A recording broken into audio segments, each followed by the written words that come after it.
Bonjour Sankara de Kunta. Bonjour, il y a des données na moniga ba jine uti poto, ma Renaud Lubagatindi.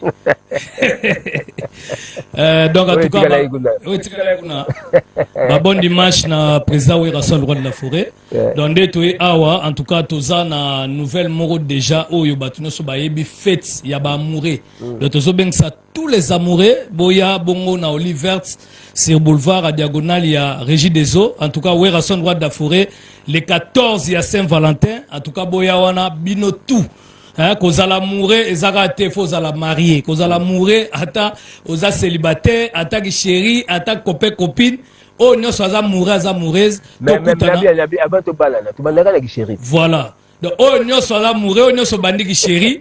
Tokutana bongo na boulevard. Et en tout cas, Wera Son droit de la forêt. A Robeta Banzembo Nyon, soit Royembe la bino barumba, boya en couple, et sika Saint-Valentin Zali. En tout cas, wana na Olive Verte, et puis toza na studio. Toujours Moro tezo continuer pour Wera Son roi de la forêt a nenge toza boye bika kadok kalaming tezo bima pour TikTok Wera Son akangi pour repa pamba comme ko beta ko legana ba disque pour nouvelle danse zoya déjà makambutu kitoko. En tout cas to bengi sapé Wera Son a lobina remercier le gouverneur de la ville Daniel Bumba ndenga édiqué Congo do ba tout Bouchoué Sili. Donc Bouchoué Sili, biso nyonso to futi ba taxe. Donc mi beko en tout cas Wera Son abi Daniel Bumba continue ngwana ezo sala vraiment bien à Sepeli et puis Wera Son alobi na ebisala benga batu nyonso ba ya sele luka ba yemoko papi ya papi mubake ba teka estoni kankushiku baya ebele wana Wera Son abengisi bango jour ya fête ya Saint-Valentin et puis ya rola ka Chantale jour wana ba komona ya rola ka Chantale oya ba Dominique Litanda po Wera Son le grand monsieur donc Yarola Kachwantal et puis Dominique Litanda toza na version Nzembo Moto Betaki ya Fatoumata siko version Arena Grand Paris Bimi na komba Dominique Litanda na village Batouze Wera Son ayembi Dominique Litanda suka boroyo kango et puis boyebi kaka tuka to benga Silva Mabanga Mutambongo et puis ya Kokomuya deux fois et puis Vertige Changala to bengi c'est le 14 na ndula Saint-Valentin. Eric Longi et puis docteur Passia Molo Bensenga à Dubaï, anniversaire, il y a Diane Mole et la Melo, et les gars qui toko, il y a des données, puis Maximo Guicho, Tobo Sanité, ya Théo Zambota, Moutaliara Dollar et là, puis Mamindo Dindodi, et puis il y a Didi Kinouani, son abo sanité, les Londres n'abo, il y a des données, na Zolongwa, ah, na Zoke Nembalamoko Paris, pour Wera Son à Tindinga, Ibitinga, D'abord, ça n'a pas voyage. D'abord, ça n'a pas parce que mon ami son fan di bon, c'est retrouvé les États-Unis. Donc, je te donne un abonné sur la longwa, na Kembala Moko Paris po, Boebigaka, un Kinoa à Sumbalesa, Tobo Sanité, Yemoko, héritier, les boss. En tout cas, quant à moi, na yeka kanape sa Costa Itangu, ba salam bon dimanche, et puis il y a Didi Levis, Ezaïn Jolie, et puis David Mangaya, RKV Kamuzuna, sans oublier Miguel Tshisekedi, et puis Nice Betamba, balobi ko voyager te mikoloyo, pour Amadou Djabi, Boebikak. Merci, bon dimanche, à de donner en Gumba. Et puis il y a Mamile la Kotazali. Ok. Merci beaucoup, Sankara. Bon dimanche à vous aussi. Donc, je crois que vous avez retenu le rendez-vous dans le cadre de la Saint-Valentin, le 14 février. Ce sera à l'espace Olive Verte sur le boulevard du 30 juin avec Wenge Musica Maison Mère de Wera Son, de Phénomène. Roger Ngandou, qui est le directeur de communication de Wenge PCDG de Bunadam Motopamba JBMPana. Et à côté de lui, il y a un jeune artiste, Dan Flo. Bonjour à vous deux. Bonjour. Alors, je commence par Dan Flo. Dan Flo, Saoni. Ouais, Salam, vraiment, je t'ai passé le lot pour nous présenter qui titre dans Mon Combat. Une très belle chanson. Quand tu écoutes une chanson avec des émotions, les arbres à parole à bien, des moments qui ont les bercés. Mon Combat. Mon Combat. C'était sorti depuis le 29 décembre déjà. Depuis le 29 décembre de l'année dernière. Ouais, quand tu écoutes la chanson, au cas de plaisir, ma parole quoi. C'est la moi qui parce que tu as la même image notée. C'est la moi qui oh bébé, nabenga comme mon combat.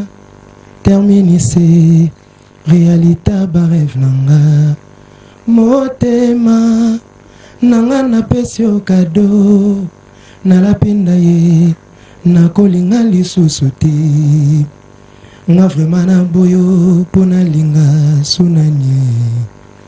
Yebisangana tiko pona kende suapi. Merci, merci, c'est très bien. Alors déjà, il y a dans les plateformes de téléchargement. C'est disponible dans la plateforme Nyon sur téléchargement. Je t'ai venu vraiment passer pour Nyon Soba soutenir en gros. Je profite à l'occasion pour remercier Elmed Kissambo, l'immobilier, le professeur Fiston Maloudi, directeur Cédric Nemi à la plus d'argent que de paroles, PDG Jacques Sonda, et bon dimanche à tous les fans, à tous les mélomanes au balanda musique d'El Sekimani, la luxueuse. Donc c'est un peu ça. Allez-y télécharger la chanson Mon Combat, c'est déjà disponible.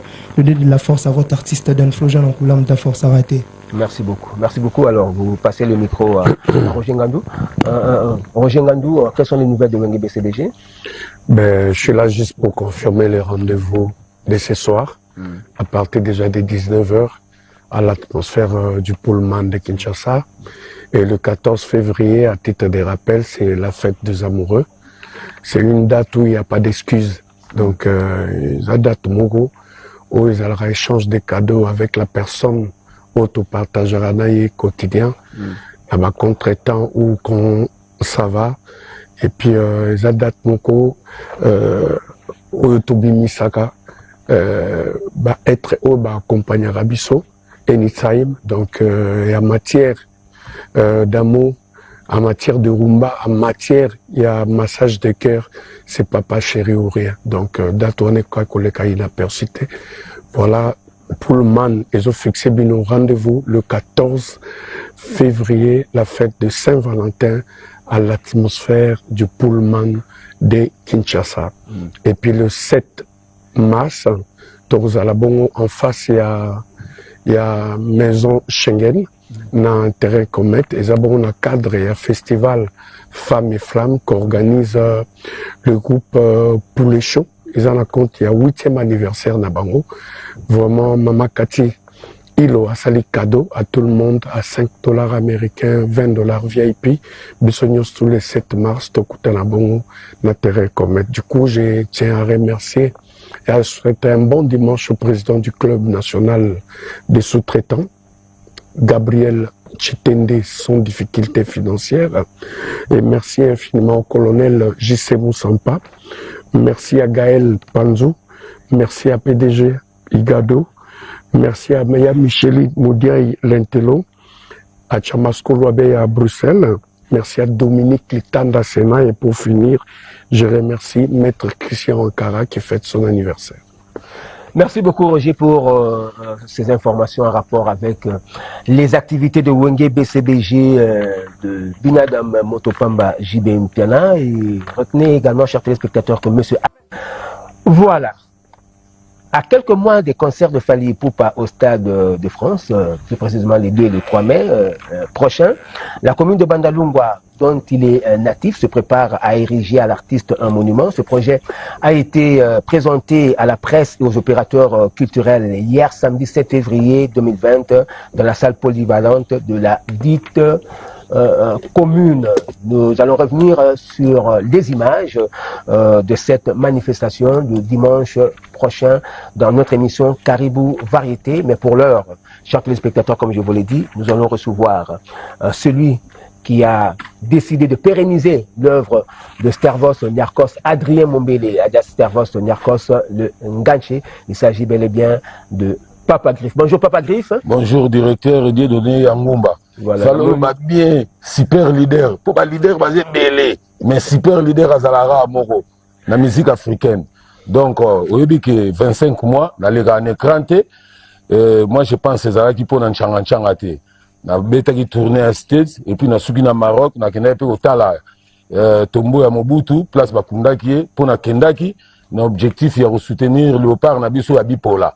Chaque fois, gouvernement, chef de l'État, Bimisarambongo, pour na quelque chose à bien, mais ceux qui comme Momi, Drink, Bayaka, ça n'a rien. Il faut tout la vérité. Il faut tout la vérité. Gouvernement qui a moyen. La Coupe d'Afrique des Nations. Est-ce qu'on a besoin de Coupe des Nations, on a besoin de Coupe du Monde? La Coupe du Monde, tu as un barrage. Nous, les gens, on mondial. Les États-Unis ont eu trophée. Peut-être vous avez informé, hein? Les léopards. Ah, bah, c'est coupe. Yokan le Papa Griffe, tous sur la plateau télé. Ouais. donc le yenge te ka vérité voilà te yoka vie buka bango ba ebi rien ba bongisa papa Griff to solo la bien bazo benda li konda trop voma kutu ba tiango na RTNC ba tiango na ba saper ba tiango na ba coiffeur ba tiango na ba activité belé papa Griff to solo la yoka ngapena loba ba léopard bazo zela les barrages match à barrage sur une Nouvelle-Calédonie ba betina Jamaïque oya ko gagner bakokuta na léopard na mois de mars na ba léopard na mois de mars awa to beti bango puis to ke coupe du monde donc yo ça la calme qui ça motema zalande donc c'est même ka ko positiver yo tera déjà na mutu na que ba léopard il faut ba gagner pour to ke coupe du monde merci nayoki na tchena mutu pour latin mais est-ce que le la classement ya FIFA na niveau Afrique na déjà 8e ça fait combien d'années papa tala moi d'habitude tant que bana ko renya beki muso bana ko renya vie na ngato le biso culture durant les années 70 mais on a episode to beta masola ndule sola ngansi ouais donc Stervos Niarkos ngansi intro na on a sepelaki oretena que 31 ans tala bambulo na saki mwana mukena bandeko lo belango et 31 ans yo pe mtozo bunda pour pérenniser œuvre merci grand journaliste voilà donc Stervos Niarkos on vous reconnaît ça merci Stervos Niarkos est égal à forme Stervos Niarkos est égal à Papa Griff wana kanche excellence nous Bambi Niarkos na loba kanga tapé un grand auteur compositeur voilà a composé ba nzembo belé voilà dernier coup de sifflet c'est album Mobimba yaye et puis aux Unis Batebu voilà mais sigo mabemo ko salaka mabemo ko salaka yo lingo lobelanga ka so inga pe na dailo ko ngacha daya papa na Michael Jackson ayaka na kin tokuta na rangana yunai sikoyo olobela to zela ka ngana daye feranga lo baka ke ayaka na tilaka kende pa wera bazaki na tante fala na voyage teza bilobela teza logique eza makambo esalama Père Jackson aya obia ya te mais quand tu ayaki to mais sikoyo yo yebi oyeleka mais tina kwani tina problème ezate na ninga na signaler ka ke 4 jours ko ba makambo ko ba 2 ba 3 ba 4 et 4 na comité na obeta 4 jours avec l'orchestre contre-attaque génération Papa Griff Lenganchede orchestre mondial patrimoine international musique sangwa donc batu il faut baya koyoka baya ko comprendre mundela lobi l'art de combiner le son d'une manière agréable à l'oreille mais on a une virgule pour acheter point et pour passer le message éducatif kofinga mama kofinga mwasi kotika mwasi na bolumbu na nzembo ezate mutsoka yoki azui sagesse intelligence et puis crainte de l'éternel ko vivre to vivre asuka na moto daye Niarkos adaya ba mobutu badaya nazaki na Maroc natali cimetière ne natali mune na conteneur ya 6 mètres na oki mawa en tant que peuple congolais ba politicien ba vouloir ngate mais réalité on a ke mona na Maroc donc problème ezate ezanzela na biso nyosu mais ngai souci na ngeza na lobela nganche naza soutenir par vie na biso Adolphe Nzitu Mfumupa. Voilà. Donc, Venabiso, ministre à budget, vice-ministre à budget, n'a pas si mboté. Adolphe Nzitu, Alinga Culture Makas. Naza soutenu par DK, Didi Kinouane. Donc, avec Diams tout, n'a pas si merci. Voilà. Soutenu encore, ministre Nabiso, il y a jeunesse. Ouais, moi, Suana, grâce, maman, grâce, n'a pas si merci et à toi. Ministre Nabiso, il y a culture. Donc, d'habitude, nous avons soutenu la autorité. Donc, nous avons santé Jos Kakabongo, Venabiso, ambassadeur, il y a Canada, Kalamingite, nous avons été au Canada. Donc, nous avons préparé, garde-robe, je sais Kabemba, Bazo Bongisagé. Donc, orchestre, il faut avoir la patience. Oui, il faut avoir quand c'est un zambeti, tu as l'âge, tu as un petit bébé, tu as un succès. Voilà, tu as un succès, mais succès, tu as un puissant musical. Faut pas côté na bagwa balia batu batika ba Papa Griff ba koma soli ba basi batute lo ba makamu na lobika makamu nanga mais na pesi ka différence mutu asali gwa eza choix na ye sur le plan spirituel te kulutu faux choix yo bike yo kemba na RTN so yo kemba yo bandi lelo mais menga sala choix na nzambe il faut bola ki saka bango kenga zaka super leader to zaka ndenge mungote nga promotion na ngezali ba Niarkos ba Papa Wemba ba grand-père Boziana ba Emenea ba vie na nga ba daya nga mo natika leo na trône elingolo bateke na rodaye te nga pe na rodaye voilà voilà donc epakala 2000 mois na bendana fallait signaler bango yo mutolobi ke électricité za moi problème pour fallait ba yo ka ba faire ba yo ka niveau à composition ba yo ka niveau ko yo ndo tindi belema na retard collègue Jackson na sa kapela rabo centré bato bakopeye rien bayoki kaka te kulutu na nga collègue Jackson akoyemba ndenge wana te ozo comprendre quand même na collègue Jackson so nazali ka musicien tout court lokola ba leader oyo bawelelaka kapela ya dernier coup de sifflet moi extrait kaka vie na ngai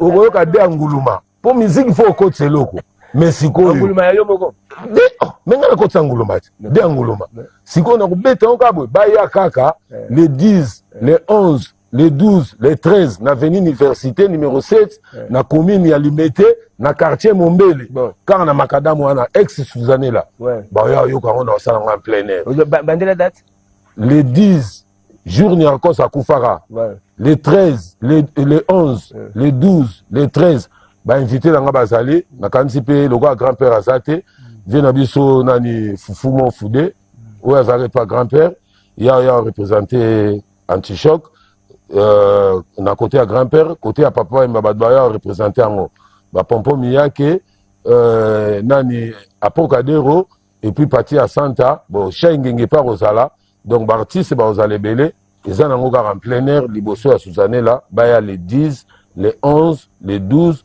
les 13 le donc, général Carl Louis Kinzumba petit na oyo papa griffe général napesi ye mbote trop donc napesi général Carl Louis mbote trop malgré mikoleleke ebele tomonanaka te donc place azali nzambe asunga ye et puis nayoka mpe denka na voix adaya esalima trop donc bazali bango mibale oyo bazosoutenir Kester donc lelo etikali général nzambe asunga ye atia maboko na bapeti et puis bakolisa idéologie bayebaki Kester azalaka dimité Kester azalaka bolit donc komoni kokende kaka ndenge wana te voilà pourquoi namoni botie ngantia c'est bon donc tala ngantie cerveau Niakos awa napesi mbote ya trop na excellence Adolphe Muzito Fumupa napesi mbote ya trop na ambassadeur Jos Kaka bongo ambassadeur na biso na niveau Canada donc azape na ki napesi mbote ya trop merci déjà na ba démarche nyonso zosala pour kala mingi te na kozala lisuku tokuna et puis napesi Yolande Lebe ministre na biso ya culture azosala malamu napesi ye mbote ya trop et puis napesi Grâce Coutinho mwana avie na biso Coutinho donc napesi ye mbote ya trop ministre ya jeunesse voilà na mama malgré na comité pour nga nakomaka ndenge wana te benga ngai na oya et puis napesi excellence Samba Bachili mbote ya trop pire mutu ya Madou Djabi donc napesi excellence Samba Bachili mbote ya trop napesi excellence Luzolo Bambi donc na ba soutien na ba poids tout ça merci à trop voilà professeur donc napesi DK Didi Ginwani batu nyonso na ba jaloux pe napesi bango mbote eza nango gravité la vie eza nango alors mais papa griffe mais est-ce que bazui des numéros à Kroko batu bayebi Kroko na piton te soki caméra ko zo nanga to beta no solo pa sap nanga to beta le solo sap to beta le parce que na moni oyawa donc ba chaussures changer couleur ba piton piton mo ya bleu voilà te Kroko nde ya bleu Kroko ya chocolat voilà piton de penda ya chocolat donc piton de ya chocolat penda donc mais puis na moni tissu zani semi yake donc a chifuna na ndenge na ye mère voilà mère aza en rapidité donc lingo lobake papa griffe aza super leader papa griffe aza descendant ya nganche papa griffe na côté ya forme number 1 wangu na kolobela ngo te po makambo na sala eleki ya trop mais nazolinga quand même batu oyo ba filmer oyo Kroko ya vert oyo naza nango super les 6 premiers il y a Bapetio Barolata bien, où il y a golf, il y a trèfle les allées, il y a basse les allées, il y a church les allées, il y a bout et allées, donc on a Okababa plan. Donc le 10 février, Okababa plan. Non, Okababa, il y a Moussa Nangat. Okababa te Okababa. Te na Okababa. Côté Kanateka na limité. Mais jour à manifestation à Bavé, na Okababa Nangai. Pour ça, ça nango. Moi, concours, vous avez bien l'eau. Bon, on l'a tara bien. On l'a tara bien. Na on peut ça. On concours à Sabt. Concours que biso tant de bana ko la na cabaret lioto to na ça ba concours à arche mais tant on a bien papa Wemba on t'a présenté édition ezalaka yo mais oui à lire il fallait continuer mitema mabe baza trop bazwaka idée bon sinon kwani le plus important basuka na nzela papa griffe fatika la kaka na sali 25 mois na lega na TVT kolekana lelo na occasion ya makambo ngante cerveau Niakos mais batu ba retenir et pakala 2000 mois na bendana et pas calendrier moi na bendana album on peut pas on a quoi nous chanson moi ça valeur appel chanson ça facilité ça le la chanson ça valeur album yo boulé siko faut que les gens valeur à chanson mes collègues nanga Michael Jackson ti ayo daya ça la combien d'albums 50 5 albums pambati yo un grand journaliste yebi yo peut faut bimisa ti yo mo ata mo bimisa mais na yaki na ça la play baka mutabo ezayoti na boyité pas bagrif ko batenga on protéger bango tika na beauté bango na ndule bazwa mayele ba yeba ke ndule fo yeba ko composer ndule fo yeba solfège ndule fo yeba bon papa cœur bon nini et parala en 2000 moi mais macan finalement et parala en 2000 moi et macan en 2001 tu as déjà 2026 est-ce que tu as mis 3000 là tout ça en 2001 yaya oui, 26 ans après. Musicien, incrédible, makasi, matoi mangbongi. Il faut qu'on enseigne bango bien. Si on a sali encore rapide. Ils ont quoi biloko ma désobélité. Au plus ça va pas d'amé. Au moins album et qu'on l'a qui sa différence. Au moins nga tabeta dernier coup de sifflet. Bango tout aba leader, on ga danger. Nga super leader na lobate na talara bango. Mais bakeba. Lazana muto na banga ate na ndulu. Mais na respecter Mututu, na linga Mututu, mais artistiquement, aux alissous témoins ya koloba, makambo le gars en inter. Tu beta combien d'orchestre? Poto Kende, Côte d'Ivoire, ministre de la culture, ministre de la jeunesse, Balobarani. Tu es sorti à la hauteur de cet événement. Comment barater le baron sur na daïne au comme le de la mais ça fait combien d'années? Banana bima hauteur nani siko bima bimisa album pena evanda parce que au moins siko bimisa album banzembe kotika na mito abatu tout ça bani ça l'effort on a déjà pas besoin soutenir soko vim fumumpa son excellence Adolphe Muzitu ya bandi ko lelo te depuis tangazara premier ministre mais justement aujourd'hui DK ya bandi lelo te mutasomba chaussure mona $5,000 voilà na Congo azate bazali mutapé $100,000 na population. Donc, Théo Zambro tapé motomoko trop bon. Yo na yo kaka na kutana ete na ebite so apé ça apenda solo na yo ka nengo lobi. Ngala ebisio motomoko trop bon kutana na donc écoute donc il faut me la tête. Soki azara bon. Le grand monsieur. Alors ça ni mo na ngayo bengata. Otokeiti. On se comprend soki azara na la. Félicité. Nani susu? Le grand monsieur Laurent Kachwantale. Bon, wana na ebi ke yo lobi, nandi mapo yo lobi. Mais nga funa ndima so abengi nga mona ozonga na lobi kombo ozo comprendre so ina nga na kutene ba komo ya bato bien ozo boudé te nga na boudé te ye mo kuto apesa nga raison to kutani te un franc na pesa nga te na ndima kana ngenge so approcher bato wana okusala album ko bima kulutu ba prochaka mutu soki boyebani na yebi bango te ya ko aider yo approcher bango merci donc comment na bango nani ya sina pesa ba komo déjà yo mo komo boudé bango était na boudete na pesi bango mbote nazo c'est la nazana attente na ebisio Théo Zambrota tomoko trop bon au grand monsieur Laurent Kachwantale au boss Ibra monsieur Laurent na pesi bino mbote à trop donc nga lancer la musique sans quoi comme orchestre contre-attaque génération Papa Griffe Lengan CD orchestre mondial patrimoine international na sangisa musique à Niarkos Papa Imba Emene ya Bozi donc na benda defa ka dimi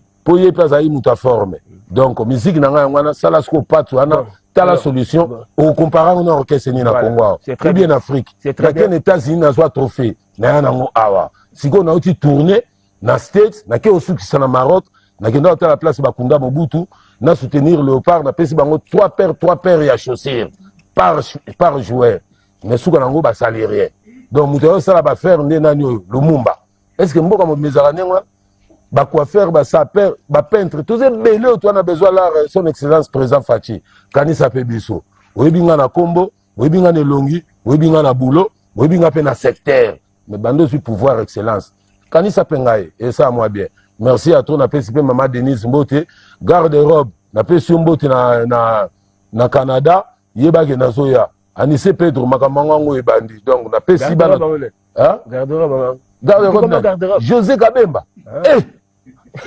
représentant il y a Canada donc on a pesi batu tumbote bato et tuti bango libako balimbisa ngai eza nango kaka vérité nakoka kokosa maloba te. Bon, papa Griffe, toujours parce que il faut tobeta bisolo nganche tobeti tosololi toyebi en tant qu'artiste ou ça là que œuvre nganche et bungate alors cette fois-ci visite il y a tombe nganche zate visite ezali le 10 février après cimetière toyembaka moko na avenue université na quartier Mombele eza mbala liboso na ex Suzanela pour mon visite à tombe ezala heure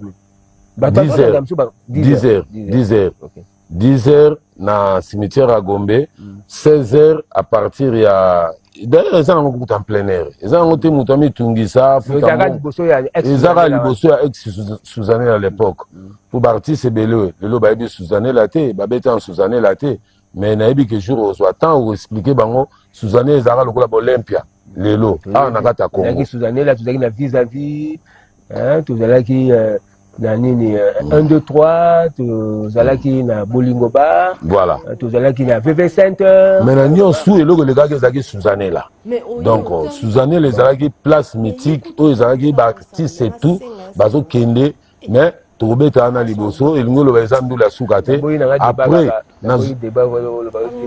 après nazongi sous studio nabakisi mwa babiloko mwa mike wana et puis album esili donc comme ça nabimisango pour que na satisfaire population et puis omonaki makambo nalobaki ezalaka ya solo nakosaka te ke moto aleki nga na ndule awa aza te bato tozalaki na bango na concurrence badaya tozalaki ngai Niarkos Papa Wemba Emenea bavie na nga badaya pe ya Sésame nga peti na bango natikala nazokontinue na idéologie malgré na kodaya emelelo te naza nanu donc soki comparaison ça pas se comparer na collègue na alors Papa Griffe je crois que le but l'essentiel peut comme na suka ko baksa nini rapidement bon soki na ko baksa na pesi RTNC Mobimba merci donc directeur Dieudonné Ngomba ba pesho bana mai na nga tout na régie mami lela pe na libanda na pesi merci na pesi pe na DG batunyo sous merci eza chaîne mère tango na bandaka nde awa merci de leur donc lelo so pe na pusani na koza na ingrate culture na ngeza ko la reconnaissance d'abord na nzambe ko apesi na souffle de vie malgré batebele baluka ba barenga ba kokanga te merci beaucoup donc on a participé bato balinganga merci à toi ba pe baboya nga merci ba kokanga pe karaté donc rendez-vous ça le 10 le 10 le 11 le 12 ou le 13 na université numéro 16 7 en plein air baya kotala ndenge super leader merci au Congo ezaka na ba leader super leader azamoko Papa Griffe voilà. Merci beaucoup merci d'être venu Papa Griffe merci et merci surtout de continuer à œuvrer pour la pérennisation de l'œuvre de Adrien Mombele alias Tervos Niarkos. Merci à vous chers téléspectateurs d'avoir bien voulu nous accorder votre attention. Restez branchés sur les autres programmes. Joyeux anniversaire Diane Molé et la Mélo. C'est de la part de Werson, le roi de la forêt. Mais dit que aux gens à Dubaï. En tout cas, mon botama est là, mon botama est sika. Zamba peut ça chercher bilou. Ou à zani côté ça, abba qui c'est là où le chichou.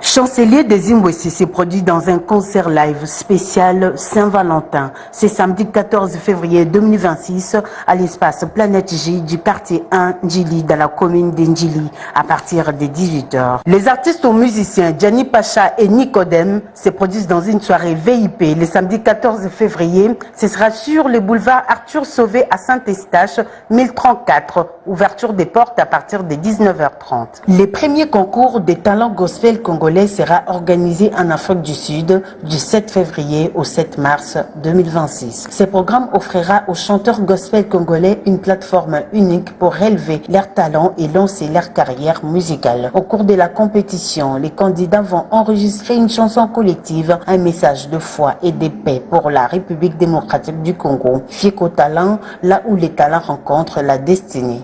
Reddy Amissi Bailo Canto et son groupe La Casa do Canto se produisent à Londres, en Angleterre, le samedi 16 mai 2026. Ce sera dans la salle Bruce Grove Hall, 117 Tottenham, à partir de 19h, une production signée Trésor Mavungu Odimba.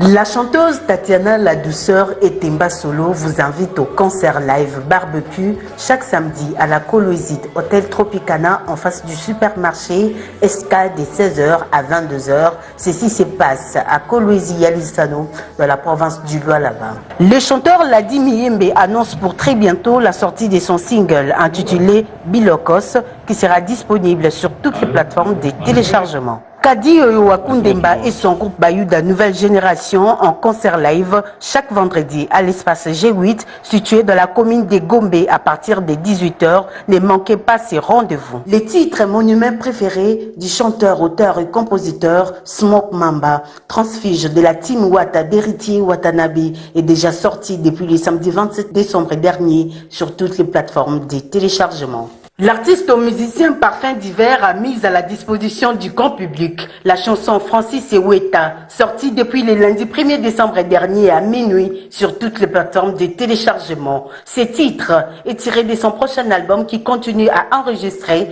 au niveau de Paris. De 22h à l'aube, cette production est signée par ACK Production de Golf Kizola et soutenue par Dr Patient Mollet, les stratèges, et Junior Mbouba, les banquiers.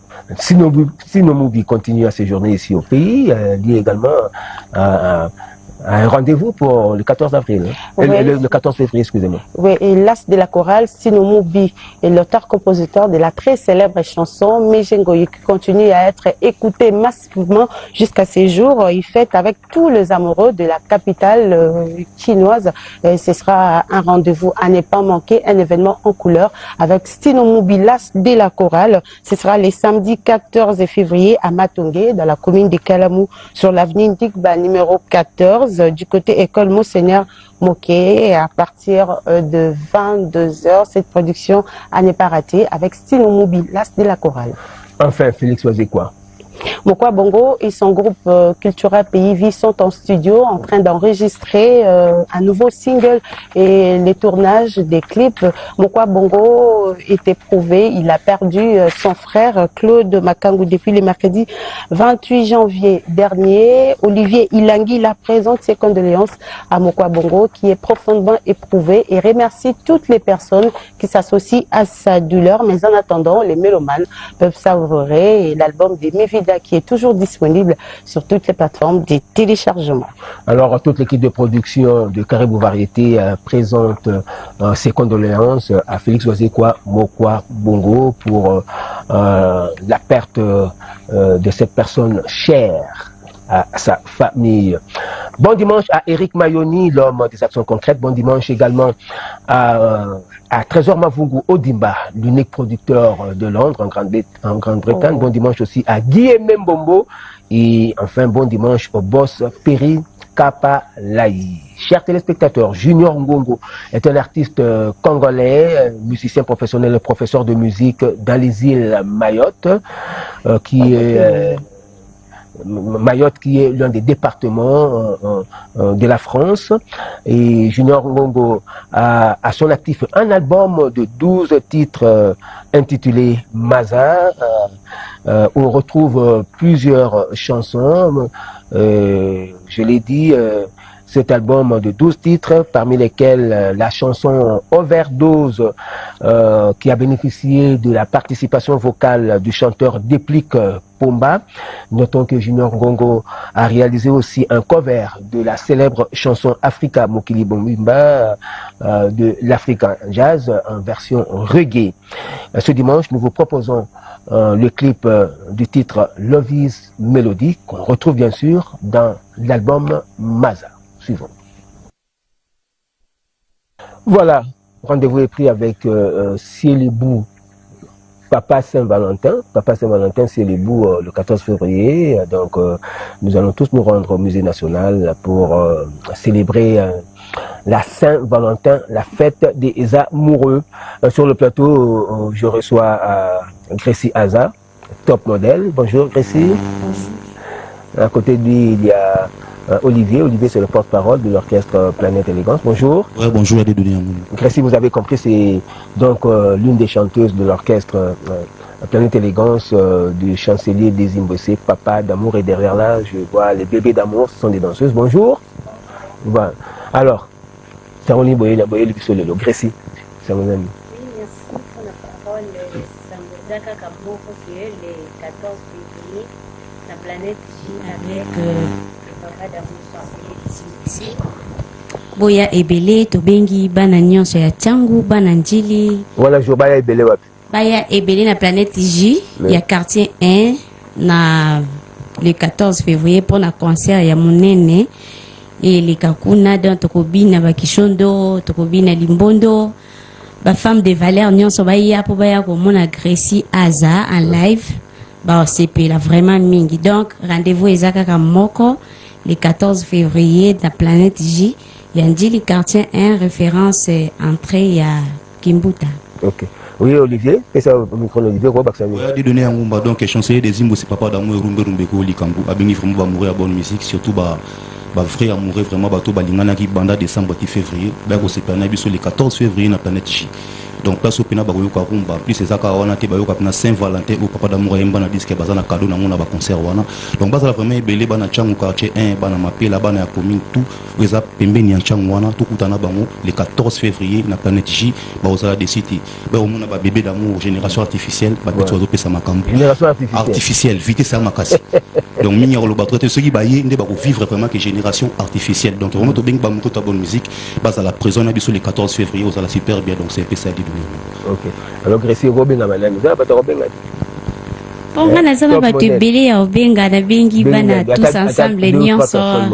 Oui, bana ya tuzola na kanzumbi bazanga te babi bana njili bana debonom bango nyonso bazanga te bakito Aza na bengi bango ba Sandrine Lukula ba Sandrine Aza sans oublier Priska Kingwaya ba ozala wana ba vrai chéri ba vrai jo vraiment boya vivre femme de valeur en live. OK.